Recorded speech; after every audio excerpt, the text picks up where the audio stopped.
बिहार में कोरोना के तीसरी लहर को देखते हुए कई सारी पाबंदियां लगा दी गई हैं। नाइट कर्फ्यू भी लागू है, लेकिन बावजूद इसके कोरोना संक्रमितों की संख्या बढ़ती जा रही है। आखिर क्या क्या चुनौतियां हैं? हमारे साथ इस वक्त मौजूद हैं बिहार के स्वास्थ्य मंत्री मंगल पांडे जी। मंगल जी, इस बार पिछली बार क्योंकि जो दूसरी लहर आई थी तो आप लोग बहुत बातों से तैयार नहीं थे, ऑक्सीजन की कमी देखी जा रही थी, अस्पतालों में बेड नहीं थे, डॉक्टर्स की कमी थी। इस बार सबसे बड़ी चुनौती आपके सामने क्या है और किस तरह से आप तैयार हैं? नहीं प्रकाश जी, क्या हुआ कि जब से देश में कोरोना आया तो बिल्कुल नई बीमारी थी और उसके आलोक में ही सारे तैयारियां प्रारंभ हुई सन 2020 से।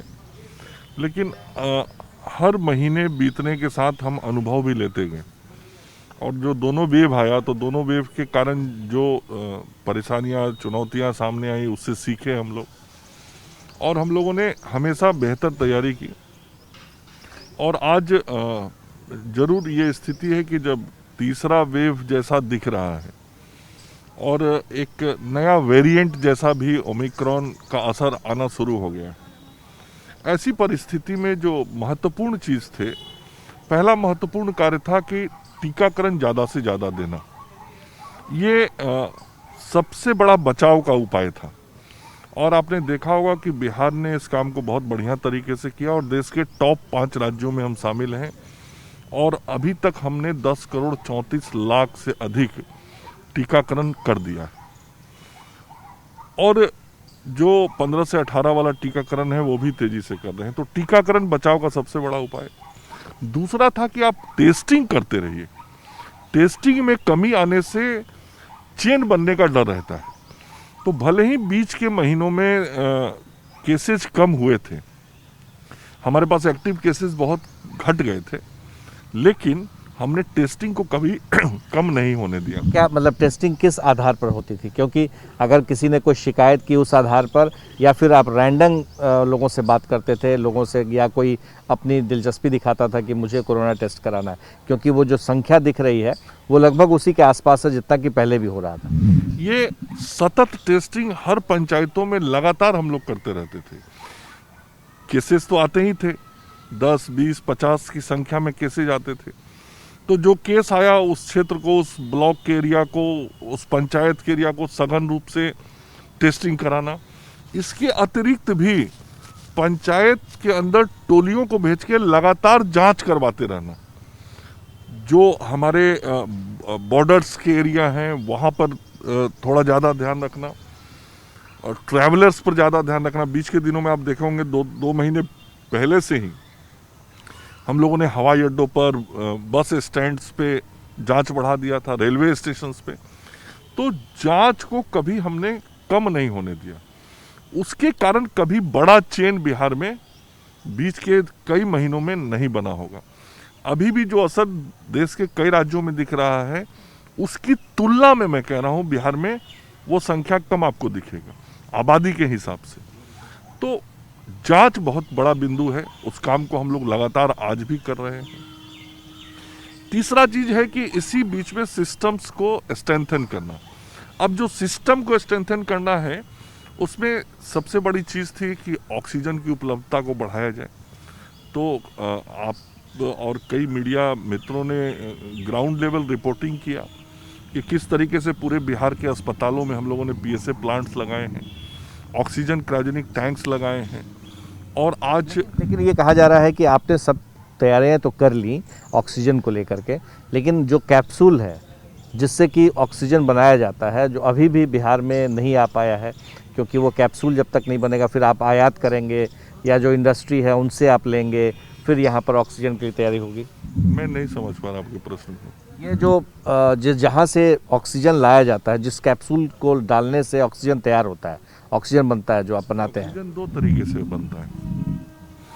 एक ये जो हवा है इसी से ऑक्सीजन को सक करके ऑक्सीजन जनरेट किया जाता है और वहीं पे ऑक्सीजन सप्लाई होती है। दूसरा होता है जो जिसको आप कैप्सूल कह रहे हैं, मैं समझ रहा हूँ, जो ट्रंक की कंसंट्रेटेड होता है, जो बड़ी लॉरी होती है उसमें लिक्विड ऑक्सीजन आता है और वो लिक्विड ऑक्सीजन जैसे हमारे यहाँ जमशेदपुर से आता है, बोकारो से आता है, तो जो ऑक्सीजन क्रायोजेनिक टैंक की मैंने बात करी ना, सारे मेडिकल कॉलेज में ऑक्सीजन क्रायोजेनिक टैंक लगा है और उस टैंक में उसको रिफिल किया जाता है। उसके बाद उसके पीछे एक वेपोराइजर होता है, वो वेपोराइजर उस लिक्विड को वेपोराइज करता है, फिर वो मैनीफोल्ड में जाता है, फिर मैनीफोल्ड से गैस पाइपलाइन के थ्रू हर बेड पे जाता है।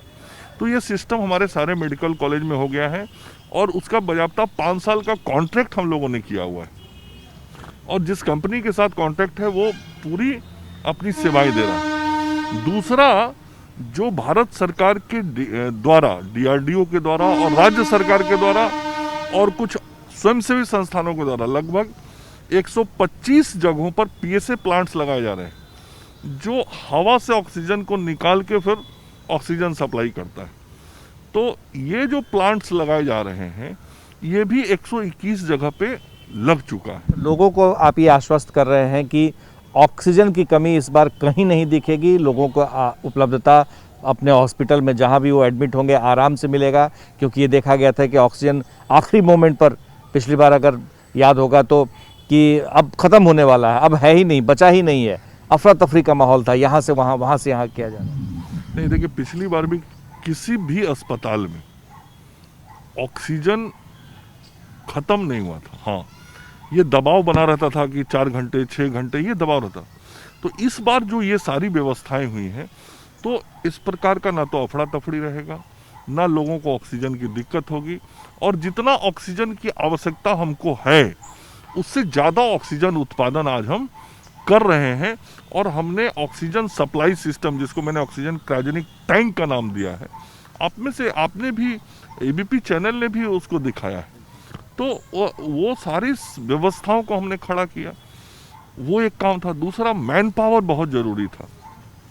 आपने देखा होगा इस बीच में हमने डॉक्टर्स की बहाली की, स्पेशलिस्ट डॉक्टर्स की बहाली की, नर्सेज की बहाली की, पैरामेडिकल स्टाफ्स का बहाली किया और ये सारा करने के बाद भी हमने फिर कल एक आदेश जारी किया है कि इसके अतिरिक्त भी यदि किसी हॉस्पिटल में प्रिंसिपल सुपरिटेंडेंट को, किसी जिले में सिविल सर्जन, जिलाधिकारी को और भी किसी प्रकार के मानव बल की ज़रूरत हो तो 2 महीने की छूट मैंने दे दी है कि आप उसको इंगेज कर सकते हैं।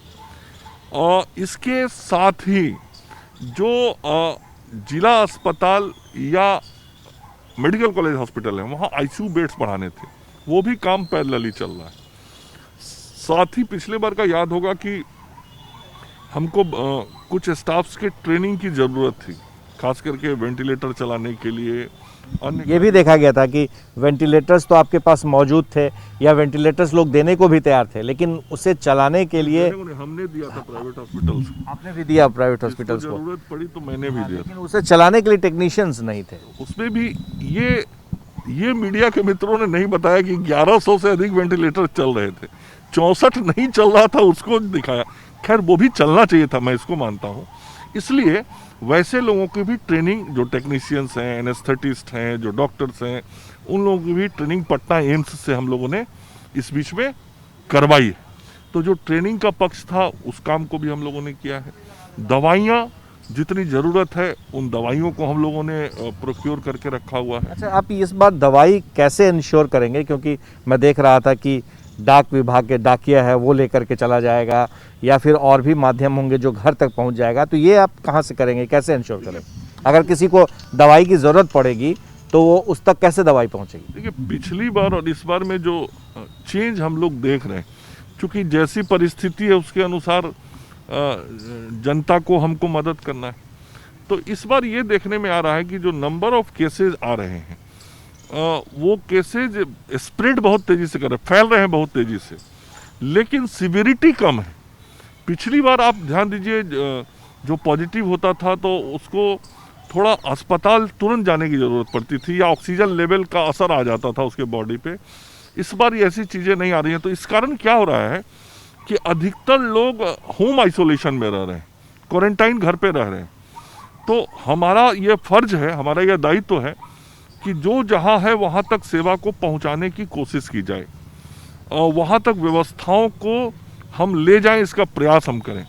तो पिछली बार भी हम लोगों ने अपने स्वास्थ्य कर्मियों के माध्यम से दवाइयाँ घर घर भिजवाई थी इस बार चूंकि वो नंबर ज़्यादा दिख रहा है घर में रहने वालों का, तो हम लोगों ने एक व्यवस्था और जोड़ी है जो शायद देश में पहली ऐसी व्यवस्था होगी कि इस बार डाक विभाग का भी हम लोगों ने मदद दिया है और सभी लोगों से अपील कर रहे हैं कि जो लोग टेस्ट दे रहे हैं वो अपना पोस्टल एड्रेस ठीक से भर दें केवल, ताकि यदि पॉजिटिव रिपोर्ट आता है तो हम तुरंत डाक विभाग के माध्यम से उनके पास दवाइयों की आपूर्ति कर दें। और वो किट बन के उसकी डिलीवरी भी शुरू हो गई है बिहार में।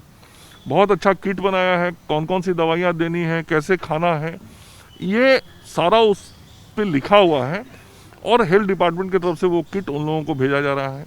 हमारे स्वास्थ्य कर्मी भी किट देंगे, लेकिन उसके अतिरिक्त डाक विभाग भी सहयोग कर रहा है और वो देना शुरू कर दिया। इसके अलावे चूंकि होम आइसोलेशन ज़्यादा है तो दो चीज़ और महत्व का हो गया है। एक हो गया टेलीमेडिसिन, उसका भी डिमांड काफ़ी इधर के दिनों में हम लोग देख रहे हैं। टेलीमेडिसिन का सिस्टम हम लोगों ने अपने राज्य के अंदर भी शुरू किया है।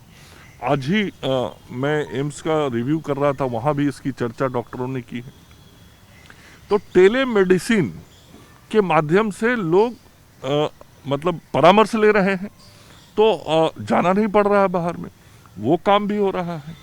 इसके अलावा दिनचर्या कैसी हो, कोई व्यक्ति को मान लीजिए कोई व्यायाम करना है तो कैसा करना, उसको क्या खाना चाहिए, कैसे रहना चाहिए, इन सारे चीज़ों का जन जागरण। तो दो फुल पेज का अखबारों में पूरा विज्ञापन दिया जा रहा है और भी संचार माध्यमों का इस्तेमाल किया जा रहा है, जिससे लोगों में जागरूकता है कि यदि मैं पॉजिटिव हूँ तो मुझे घर में कैसे रहना है। तो ये सारे प्रयास, पिछली बार जो आप लोगों ने जो कुछ भी सबक ली पिछली बार से, तो आप क्या इस बार आश्वस्त हैं कि आपका अस्पताल जहां बेड, आईसीयू, वेंटिलेटर, टेक्नीशियंस वो बिल्कुल तैयार रहेंगे, चाहे कैसी भी परिस्थिति आए, उसमें जो पिछली बार जिस तरह से दिख रहा था इस बार नहीं दिख रहा? बिल्कुल तैयार रहेंगे, नहीं हैं, और हम लोग लोगों की सेवा कर रहे हैं। ये थे मंगल पांडे जी, स्वास्थ्य मंत्री, जिनका दावा है कि किस तरह से पहले की अपेक्षा, यानी कि जो पिछला दौर था उसकी अपेक्षा इस बार डॉक्टर्स की भी बहाली हुई है, नर्सेज की भी बहाली हुई है, और साथ ही ऑक्सीजन टैंक्स या ऑक्सीजन के लिए जो वहाँ व्यवस्था है अस्पतालों में वो भी की गई है। अब देखना होगा आने वाले समय में कि सरकार का ये दावा क्या सही और सफल हो पाता है। हमारे सहयोगी शैलेश के साथ प्रकाश कुमार, एबीपी न्यूज़, पटना।